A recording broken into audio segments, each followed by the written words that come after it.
Bonjour, 大家好, welcome to my channel. I am Mehdi, and today we're going to see the 5 things that shocked me the most when I first came to Taiwan 8 years ago. But first, a small disclaimer. The point is not to tell you that, hey, these things are bad, but rather to tell you my experience as a foreigner that didn't know anything about Taiwan.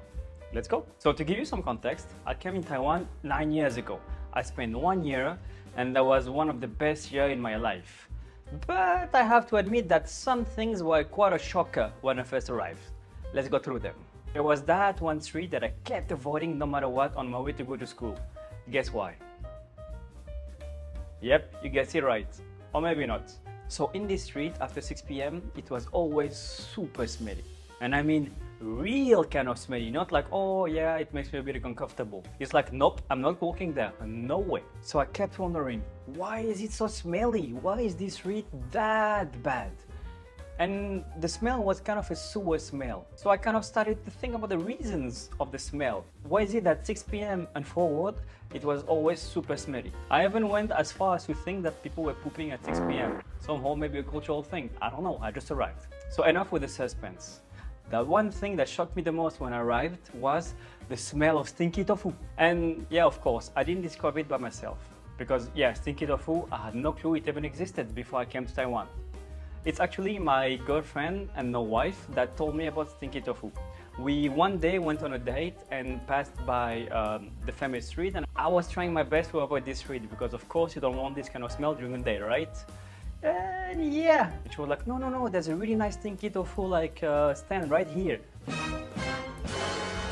Wow, what the fuck? Sadly, I'm a really picky eater. If it's smelly, it never enters my mouth. Hey, that's what she... The second shocker for me in Taiwan was water in restaurants. Yeah, and I mean it. What do you mean water in restaurants? No, not any water. Hot water. So the first thing that I felt in Taiwan when I came out of the plane at 7 a.m. was the sun. I arrived in Taiwan in late August, when it's still real warm. Summer, perfect condition for me to feel so bad about the heat. Well, the first thing I did was to go to a restaurant and try to order something local. So I sit, order my dish, and ask for something to drink, water. Water! You ask for water in France, they either give you cold water or just room temperature water from the tap. In Taiwan, well, they never heard about cold water, it seems. Just imagine a situation. 35 degrees outside, freshly arrived French foreigner in a restaurant, 95 degrees tea. Ding! Woohoo! So I wasn't a Taiwanese lizard at that time. I wasn't used to such temperatures and enjoying the heat of a warm drink during summer. Who can do that when you first arrive in Taiwan? And I'm proud to say that now I'm amongst you guys, a real Taiwanese lizard, enjoying the weather, enjoying the warm tea under the 35 degrees. Beautiful. I could almost wear a winter coat under the sun. And I was so happy it happened afterwards. You know why? Because I got to complain for hours. J'aime me plaindre. Ooh, complaints. Hey, guys, you know what's the best thing you can offer to a French guy? To listen to his complaints. Alright, now it's time for the third topic of the day. So the first time I got to witness the amazing queuing ability of Taiwanese people was when I was going to school. I swear you guys have more patience than a mother of 5. It's insane. You can literally queue for hours for the simplest things. I was living in Gangwon, and on my way to school, there was that one bubble tea shop that was always crowded of people. So many people queuing for a bubble tea. And of course, as a French guy, no way I will wait for an hour for bubble tea, right? So in the end, I tried the bubble tea from the shop 6 months after my arrival. That's real patience for you guys. The worst about it, I nearly fainted when they told me about the caloric amount in bubble tea.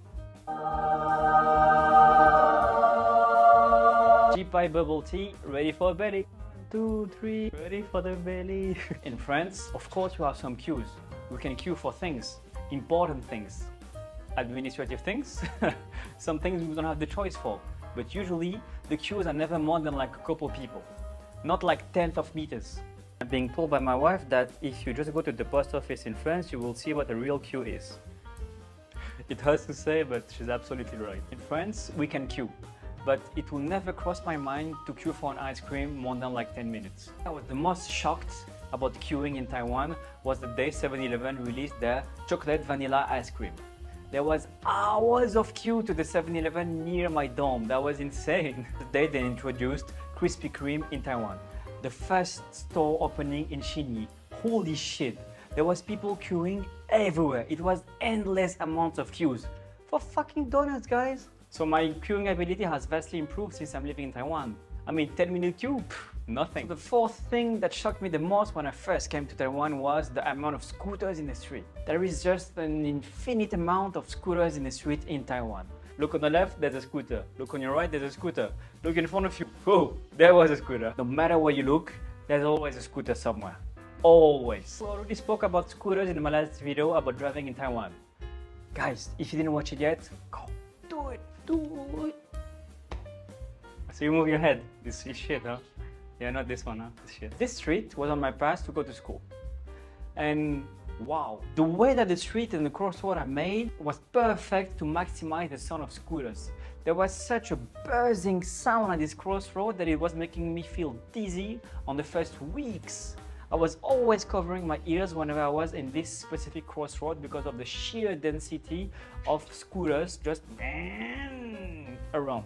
That was crazy. So I quickly bought a noise-cancelling earphone. Yep. The best part about Taiwan is that you will never really be alone. There will always be a scooter near you. The last and fifth thing that shocked me the most when I came to Taiwan was the language. So I came to Taiwan like when you go into a restaurant and you just ask the server to surprise you. You have no idea what's on the menu, what's the restaurant like. You're just like, hey, dude, surprise me. 9 years ago in France, it was really rare to have a course about Mandarin, especially traditional characters. So Mandarin is such a hard language for me. I just cannot differentiate the tones. Whenever you speak to me, I'm just like, oh, you mean sure, right? Oh, that's sure. Sure. You mean sure, right? No, sure. You guys are insane for remembering so many characters, different tones. I have to admit that French is not easy either, especially for you guys to say the letter R or R. Like in la crème de la crème or croissant. Say it again, croissant. Or la crème de la crème. Un verre verse un verre vers un verrier vers 20h. Un verre verse un verre vers un verrier vers 20h. Easy. Different words, but hey, they sound the same. In French, sailors. Fuck. Fuck? Hey, this is the end of the video. I hope you like what you saw.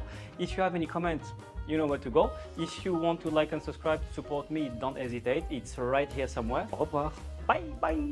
Oh, by the way, if you didn't watch my video about croissant, just go. La crème de la crème.